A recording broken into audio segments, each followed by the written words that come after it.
kuzungumza yale ya kimichezo. Mbele yangu ni mzee wa Utopolo kuweza kuzungumza naye yale ya kimichezo na burudani. Bwana mzee wa Utopolo, uko vizuri? Kaka, mimi kwanza niko vizuri baada ya kufichama kwa muda mrefu kweli. Watu wakiwa wenye namba zangu walikuwa wananipigia simu, rais wa keke wote Tanzania, mbona uko mafichoni? Kuna mambo matatu hapa yanaendelea kwa watoto wa Mudi. Iza wewe kama rais wa keke wote Tanzania umejificha, hutaki kuja kutudadavulia, maana watoto wa Mudi kuna mambo matatu yamewakabili. Moja, wachezaji wanadai mshahara. Mbili, wamepangwa kuchezwa saa 8 kule Mbeya. Tatu, tumeona ameletewa ule mgari wa watu wakawa wanajiuliza, sasa rais wa keke wote Tanzania wewe ni mtaalamu sana wa magari. Mzee wa Utopolo, tukielekea moja kwa moja pale tarehe 11 urejeo wa NBC Premier League naenda kukipiga pale mkoani Kigoma dhidi ya Mashujaa.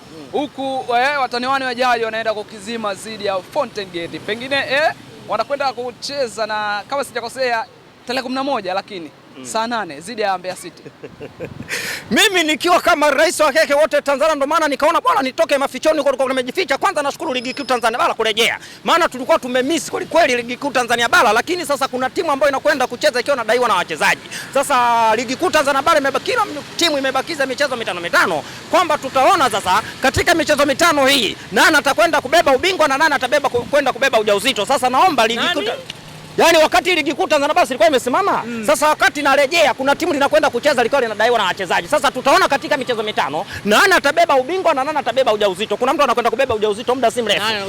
Toto wa Mudi hilo, kwa sababu akina Kapombe kwa taarifa nilizokuwa nazo nikiwa kama rais wa Tanzania wamegoma. Wanasema hawezi kucheza mpaka pesa zao walipwe. Na mabosi wale ambao yule Mudi amekataa kutoa pesa, anasema kwanza hana uhakika kubeba ubingwa kwa sababu Yanga ametangaza rasmi kwamba anataka kubeba ubingwa mfululizo mara 10 mfululizo. Kwa hiyo Mudi amekataa kutoa pesa. Ukija kwa yule mdhamini wao cha kubanga Jairuti, naye kakataa kutoa pesa, anasema gari ambao nimewanunulia ambao ni Tata, pesa yangu imeishia humo, kwa hiyo mimi siwezi kutoa pesa. Kwa hiyo ukiangalia sasa kwa haraka kwamba kina Kapombe wachezaji wote wale kina mwalimu wale, mechi ya tarehe 11 jini Mbeya hiyo saa 8 mchana. Sasa ndio unajua kabisa kwa nini mtoto wa Mudi amepangiwa mechi saa 8, kwa sababu ameliona toto dogo. Kwa hiyo ndio maana ameenda kulipangia kule saa 8 ili ikifika saa 10 liende likalale bandani. Kwa hiyo unaona jinsi gani kwamba ligi kuu wakati inakwenda kurejea kuna mtu anakwenda kupata mateso, kuna mtu anakwenda kula la. Ambao anakwenda kula la ni Yanga. Mtoto wa Mudi anakwenda kucheza dhidi ya Mbeya nani hawa?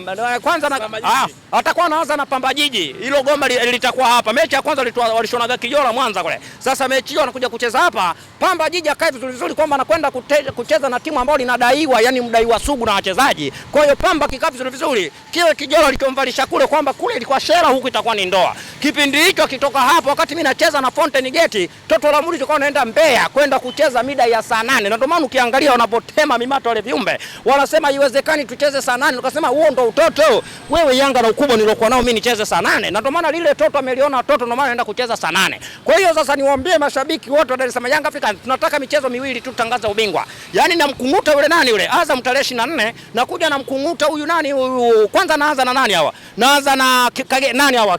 Huko Kigoma Mashujaa wale na kunguta na hakikisha naacha ndala. Hiyo ngoma tarehe 10 ngapi? Tarehe 13 hiyo. Nikija kubinjuka nikienda kule Arusha na kwenda kukutana na Fountain Gate na mburuza yule. Yaani mechi zangu mbili natangaza ubingwa. Kipindi hicho mtoto Mudi atakuwa akashabeba ujauzito, afu naambia tukutane msimu ujao. Mechi zangu mbili, ndugu zangu waandishi habari, kamateni hiyo hapo. Mechi zangu mbili nakwenda kutangaza ubingwa katika michezo mitatu yote. Yaani ile naitoa, michezo miwili nakwenda kutangaza ubingwa. Yaani nakuja kutangazia ubingwa dhidi ya nani? Fountain Gate. Kwa hiyo uhakika ninao na asilimia. Wakati nakwenda kucheza nusu finali na wafunga madishi, tayari mimi ubingwa tayari nishajihakikishia 100%. Kwa sababu mtoto wa Mudi mechi dhidi ya Pamba achomoki hiyo ujue.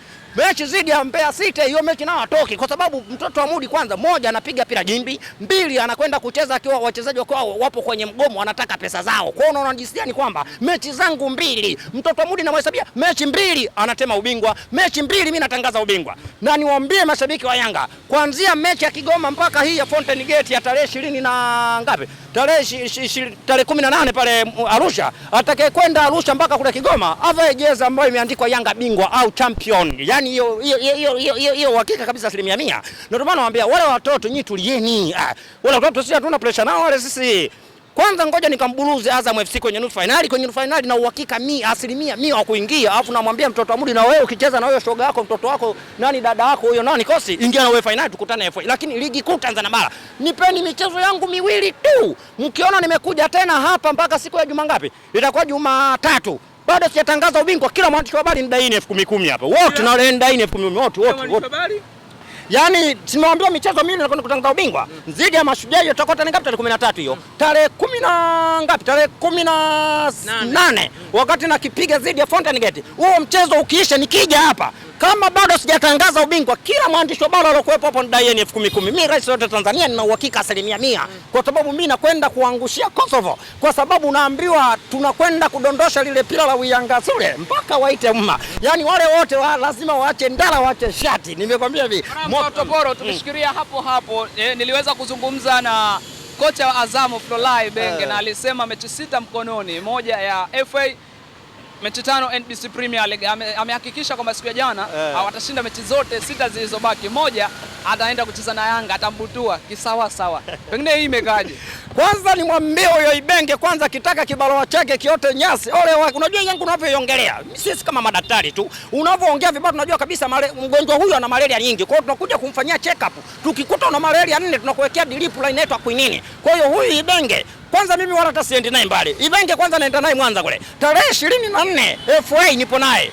Tarehe 20 ngapi? Itakuwa tarehe 21 nipo naye kule Mwanza, Mwanza kule. Tukitoka tarehe 21 tunakaa siku 3, tarehe 24 kwenye ligi kuu Tanzania bara. Kwa hiyo mechi zote na hakikisha Ibenge Azam weke mfunga madishi. Mimi najua Toto la Mudi limekodi mijibaba aka wanaume wa vulana. Wako hao wawili. Walikuwa wanamtegemea Namungo kaasha shati kaacha ndala pale KMC. Kwa hiyo sasa hivi wanamtegemea mibaba miwili. Azam mfunga madishi na wale TRA akina Chabwedo. Azam FC nani wale Toto la Mudi ndio linategemea hao waje nifunge. Sasa mechi hizo, yani kwanza katika michezo hii mitano ya hapa kama 6 hivi, yani nikijumlisha na ule wa FA, yani tunahakikisha wale wote tunaokutana nao watapika bungo, wanaacha shati, wanaacha ndara. Nimekwambia katika michezo 6 hii watu wataonja joto ya jiwe. Kwanza mipira ninayopiga mimi uwezo ukasikia dakika 90 zimeisha mtu analalamika. Kila mmoja aliyopigika pale unamkuta anatoka na enjoy kwamba ametufunga kihalali. So mechi inaisha utasikia bwana ile penalty ilikuwa ya mchongo, mara ile foul ilikuwa mchongo. Sisi hatupigi mpira wa aina hiyo,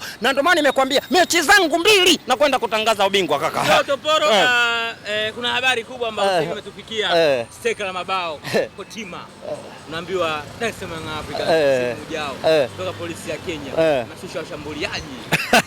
Yaani mimi nimekuambia msimu ujao, yani msimu ujao, yani unaambia ugali wa moto mboga ya moto. Yani ukitia maguu tukula 7 ni halali. Wazungu wanapenda kuita G7. Kwa sababu ukipiga mahesabu mpaka sasa hivi nina Big Man. Hapa nina Kotima hapa nina Pakome pale.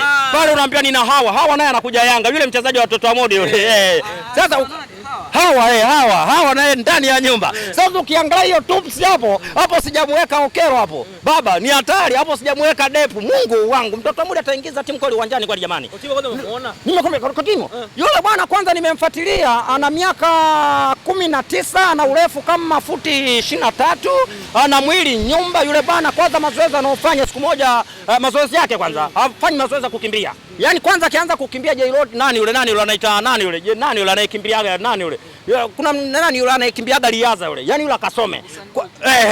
Anaitwa Hussein Hussein Bolt yule. Yaani yule kwanza akasome. Yule bwana kwanza mazoezi alimpiga siku moja ng'ombe mpaka akafa. Kwa hiyo unaona jinsi gani kwamba mazoezi anaopiga yule jamaa ni hatari. Kwanza ukimwangalia kwenye rekodi yake ya magoli, kwanza ana uwezo wa kufumua mshuti kutoka goli moja kuingia mpaka goli lingine. Kwanza na watazalisha magoli kipa wote wa Tanzania kwamba yule bwana kwanza akipiga shuti iwe faulo ama blockbuster, kwamba ukidaka goli kipa wewe maini bandama figo anakwenda kukuvunja. Yule jamani hatari. Kwanza hilo steka. Nimekwambia asipofika yani msimu ujao 2000. Yaani hiyo Kotima 2026-27 yule bwana asipofikisha magoli 100 naomba mdai kila huyu Kotima. Nimekwambia hivi yule hivi nimemfuatilia kwanza. Yule jamaa kwanza akiwa uwanjani anajua kuchambua mabeki, goli kipa, sijui nani. Yule jamaa anajua kuondoka na kijiji, anaondoka mwenyekiti, mjumbe, wana kijiji wote. Yule jamani hatari. Ndio maana nimekwambia msimu ujao, yani kwamba kwenye kiatu cha Golden ni yule bwana kwenda kuondoka kiatu cha Golden akiwa na magoli 100. Kama hata hiyo hapo hiyo.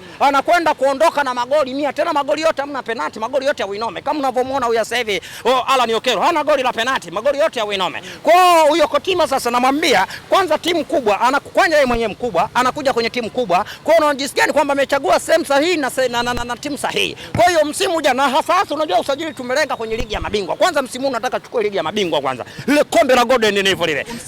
Msimu huu Yaani itakapoanza ligi ya mabingwa yeyote atakayekuja awe Barcelona, Manchester, nani sijui na Mamelodi sijui wale nani Pyramid wote wakikia tu maguu hapa kwa Mkapa hapa au kule nani wapi kule kwenye gereza la Guantanamo kule Zanzibar wale. Yaani kupigwa CG7 yani ni swala la kawaida tu.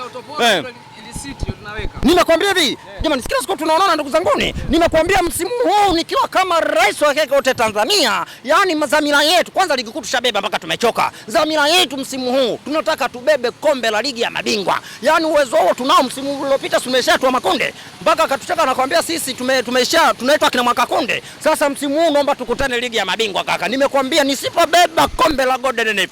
Kila mwandishi wa habari siko nimetolewa pap. Yani nimetolewa sishiriki ligi ya mabingwa. Kila mwandishi wa habari naomba mnipigie simu. Kila mwandishi wa habari iwe kwa Mpesa Tigo Pesa yoyote mimi namrushia laki. Kila mwandishi wa habari yoyote namrushia laki mimi. Ndio tabora. Tumalize na hili. Basi umeliona. Basi gani kwa? Hivi nyinyi, hivi kwanza mimi nikiwa kama rais wa Tanzania, kwanza lile sio iliza. Ile gari ni tata kwa sababu mimi siku moja wakati natoka Gongo la Mboto nakuja huku kuongea ile inaitwa tata. Mna iliza mna. Yule kwanza Jairut yule kwanza itakuwa kamatwe, apelekwe kituo cha polisi. Aenda akahojiwe. Ni kwa nini amekuwa mdanganyifu kwa watoto wa watu? Kwa sababu ile gari ni tata. Alafu tata yenyewe basi bora imbo iwe mpya. Ile gari ukiangalia kwenye plate number ina kutu, ukiangalia kwenye matairi maoili kila sehemu. Ile gari ilikuwa India. Ilikuwa inabeba mikate. Kwa hiyo sasa ukiangalia ile gari vizuri kwamba ile gari ilikuwa gereji. Kwanza mimi siku wakati natoka kule Gongo la Mboto nakuja huku, nikapishana nao pale nani imepakiwa kwenye breakdown. Ilikuwa imening'inizwa napelekwa kwenye yadi ya tata pale Vingunguti. Sasa ilikuwa imepakiwa kwenye breakdown, matairi ya mbele hamna. Kwa hiyo maana ilikuwa inatoka gereji moja kuelekea gereji nyingine. Mwisho siku watoto wa muda wanakuja kuongopewa na Jerute. Wanasema amenunuliwa iliza. Hivi iliza naijua. Mfumo wa iliza ngoja niwaambie waandishi wa habari. Mfumo wa iliza. Hata rafiki zangu hizi gari wanazo lakini wao wanazo hizi ndogo iliza ndogo hizi. Kwamba mfumo wa iliza inavyoenda mbele tairi zinarudi nyuma. Yaani wakati naenda mbele tairi zote zinaenda mbele. Sasa huko kuna iliza ama kuna tata. Ile tata ndio iko pale Vingunguti ilikuwa na wanajua mvua inapigwa hapa. Kaka watoto wa muda wamepigwa na kitu kizito mna iliza mna tata mna kaka. Bwana rais wa Tanzania.